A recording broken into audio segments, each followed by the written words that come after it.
तो चलिए आज बात करते हैं अब तक की सबसे बड़ी कहानी की। ये कहानी है एक सफर की जो 13.8 अरब साल लंबा है। ये हमारे अपने ब्रह्मांड की कहानी है। एक ऐसी यात्रा जो शून्य से शुरू होकर उन अनगिनत आकाशगंगाओं, सितारों और ग्रहों तक पहुंचती है जिन्हें हम आज आसमान में देखते हैं। तो सवाल ये उठता है कि आखिर एक पूरा का पूरा ब्रह्मांड बनता कैसे? मतलब शून्य से सब कुछ बना लेना, ये तो लगभग नामुमकिन सा लगता है ना? पर इसका जवाब एक ही, उन क्लाउब्लिक शक्तिशाली क्षण में छिपा है। कहानी की शुरुआत होती है एक ही घटना से, जिसे हम कहते हैं बिग बैंग। जरा सोचिए, ब्रह्मांड में मौजूद हर चीज, सारा पदार्थ, सारी ऊर्जा, सब कुछ एक सुई की नोक से भी छोटी जगह में सिमटा हुआ था। और फिर बस एक पल में एक ऐसा विस्तार शुरू हुआ जिसकी हम कल्पना भी नहीं कर सकते। और इसी विस्तार ने समय और स्थान को जन्म दिया।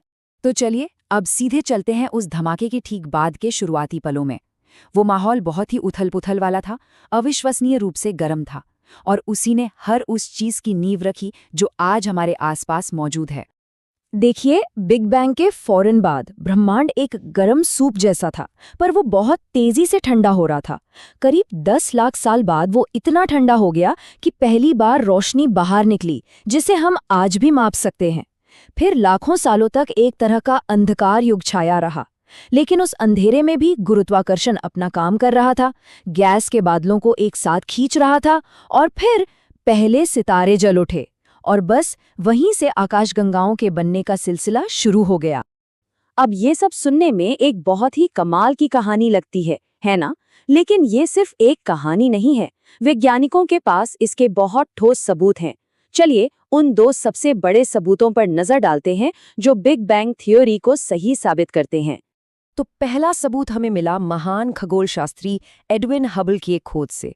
उन्होंने देखा कि लगभग हर आकाशगंगा हमसे दूर भाग रही है, और जो आकाशगंगा जितनी ज्यादा दूर है वो उतनी ही तेजी से दूर जा रही है। इसका तो एक ही मतलब हो सकता है कि ब्रह्मांड खुद फैल रहा है, ठीक वैसे ही जैसे एक गुब्बारे को फुलाया जा रहा हो और उस पर बने डॉट्स एक दूसरे से दूर जाते हैं। और इस फैलाव को हम प्रकाश के जरिए मापते हैं। जैसे जैसे आकाशगंगाएं हमसे दूर जाती हैं, उनसे आने वाली रोशनी खिंच जाती है, जिससे उसकी वेवलेंथ लंबी हो जाती है। ये चीज प्रकाश को स्पेक्ट्रम के लाल रंग की तरफ धकेल देती है। इसी को रेड शिफ्ट कहते हैं। ये बिल्कुल वैसा ही है जैसे कोई एम्बुलेंस आपसे दूर जा रही हो तो उसकी आवाज की पिच कम हो जाती है। प्रकाश के साथ भी ठीक यही होता है। दूसरा और शायद सबसे बड़ा सबूत है कॉस्मिक माइक्रोवेव बैकग्राउंड। इससे आप बिग बैंग की बची हुई गर्मी की गूंज समझ सकते हैं। ये पूरे ब्रह्मांड में फैली हुई एक हल्की सी चमक है। ये उस समय का एक स्नैपशॉट है जब ब्रह्मांड सिर्फ 3,80,000 साल का था। सच कहें तो ये हमारे ब्रह्मांड की पहली तस्वीर है। तो ठीक है, ब्रह्मांड फैल रहा है, पर ये खाली तो नहीं है ना। ये अरबों आकाशगंगाओं से भरा हुआ है, और उन्हें कुछ ऐसी रहस्यमयी ताकतें एक साथ बांधे हुए हैं जिन्हें हम बस अभी समझना शुरू ही कर रहे हैं। और यहीं पर कहानी में एक बहुत बड़ा ट्विस्ट आता है। देखिए, हर वो चीज़ जिसे हम देख सकते हैं, छू सकते हैं, सितारे, ग्रह, इंसान, वो सब ब्रह्मांड का सिर्फ 5% हिस्सा है। तो बाकी 95% क्या है? वो बना है 27% डार्क मैटर और 68% डार्क एनर्जी से। ऐसी चीज़ें जिन्हें हम देख नहीं सकते, समझ नहीं सकते, पर हम जानते हैं कि वो वहाँ हैं। तो आखिर ये रहस्यमयी चीज़ें हैं क्या? देखिए, डार्क मैटर को आप एक अदृश्य गोंद की तरह मान सकते हैं जो अपने गुरुत्वाकर्षण से आकाशगंगाओं को बिखरने से रोकता है। वहीं दूसरी तरफ डार्क एनर्जी एक उल्टी ताकत है जो हर चीज को एक दूसरे से दूर धकेल रही है, जिससे ब्रह्मांड का फैलाव और भी तेज होता जा रहा है। इन्हीं रहस्यमयी ताकतों की वजह से आकाशगंगाएं बनती हैं, और ये भी मोटे तौर पर 2 तरह की होती हैं। एक तरफ है हमारी मिल्की वे जैसी खूबसूरत स्पाइरल गैलेक्सीज जो नए सितारों को जन्म देने वाले व्यस्त शहरों की तरह हैं, और दूसरी तरफ है इलिप्टिकल गैलेक्सीज जो ज्यादा शांत और पुरानी है, जिनमें ज्यादातर बूढ़े ठंडे सितारे रहते हैं।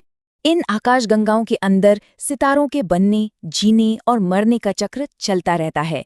एक बड़े तारे की जिंदगी तो बहुत ही नाटकीय होती है, जो एक जबरदस्त सुपरनोवा धमाके में खत्म होती है। यही वो ब्रह्मांडीय भट्टियां हैं जहां कार्बन, ऑक्सीजन, लोहा, वो सारे भारी तत्व बनते हैं जिनसे ग्रह बनते हैं और आखिर में जीवन भी। चलिए अब इस बड़ी सी कहानी से जूम इन करके अपने घर की तरफ आते हैं, मतलब हमारे अपने सूरज और सौर मंडल के जन्म की कहानी पर। बहुत समय तक वैज्ञानिकों को लगता था कि ये सब कैसे हुआ, इस पर अलग अलग विचार थे। एक शुरुआती सोच थी गैसीय परिकल्पना की, लेकिन आज जो थ्योरी मानी जाती है वो है एक्रीशन मॉडल, जो एक धीमी और धीरे धीरे होने वाली प्रक्रिया है। तो ये सब हुआ कैसे? सोचिए, सब कुछ धूल के नन्हे नन्हे कणों से शुरू हुआ। समय के साथ ये कण आपस में चिपकते गए, बड़े बड़े गुच्छे बनते गए जिन्हें प्लैनेटेसिमल कहते हैं। फिर लाखों सालों तक ये आपस में टकराते रहे, जुड़ते रहे और इन्हीं से मिलकर वो ग्रह बने जिन्हें हम आज जानते हैं। बस इस मंजर की कल्पना कीजिए। बीच में एक नया नया बना हुआ तारा है जिसके चारों ओर धूल और गैस की एक बहुत बड़ी घूमती हुई डिस्क है, और उसी डिस्क के अंदर गुरुत्वाकर्षण अपना जादू चला रहा है, जिससे पदार्थ इकट्ठा होकर धीरे धीरे ग्रहों की शक्ल ले रहा है। और इसी पूरी प्रक्रिया के अंत में हम पहुंचते हैं अपने आखिरी पड़ाव पर, एक बहुत ही खास चट्टानी दुनिया, हमारा अपना घर पृथ्वी। हमारा सौरमंडल ना 2 हिस्सों में बटा हुआ है। सूरज के पास हैं चट्टानी ठोस आंतरिक ग्रह, और बाहर की तरफ हैं विशाल गैस और बर्फ के दैत्य। हर एक अपने आप में एक अलग दुनिया है, एक अलग कहानी है। पृथ्वी को जो चीज़ सबसे खास बनाती है वो है इसका वायुमंडल, जो 3 बड़े बदलावों से गुजरा है। पहले ये हाइड्रोजन और हीलियम से बना था, फिर ज्वालामुखियों ने इसे कार्बन डाइऑक्साइड और पानी की भाप से भर दिया, और आखिर में अरबों साल पहले शुरुआती जीवन ने ऑक्सीजन बनाना शुरू किया, और बस हमेशा के लिए सब कुछ बदल गया। आप बस इस बदलाव को सोचकर देखिए, एक पतली आदिम हवा से लेकर एक घने ज्वालामुखी धुएं तक, और फिर आखिर में वो ऑक्सीजन से भरपूर हवा जिसमें हम आज सांस लेते हैं। वाकई ये एक बहुत लंबा और नाटकीय सफर था। और हाँ, पृथ्वी की कामयाबी का एक बहुत बड़ा राज है इसकी लोकेशन। ये सूरज से बिल्कुल सही दूरी पर है, जिसे गोल्डीलॉक्स जोन कहते हैं, ना बहुत गर्म ना बहुत ठंडा। ये वो परफेक्ट जगह है जहां पानी तरल रूप में रह सकता है, जो जीवन के लिए सबसे जरूरी चीजों में से एक है। और ये बात हमें एक बहुत ही गहरी और खूबसूरत सच्चाई पर लाकर खड़ा कर देती है। जिन तत्वों से हमारा शरीर बना है, हमारे डीएनए का कार्बन, हमारे खून का लोहा, वो सब अरबों साल पहले किसी तारे के दिल में बना था, जो एक सुपरनोवा में फट गया। हम सिर्फ ब्रह्मांड में नहीं रहते, ब्रह्मांड हमारे अंदर रहता है। हम सचमुच तारों की धूल से बने हैं।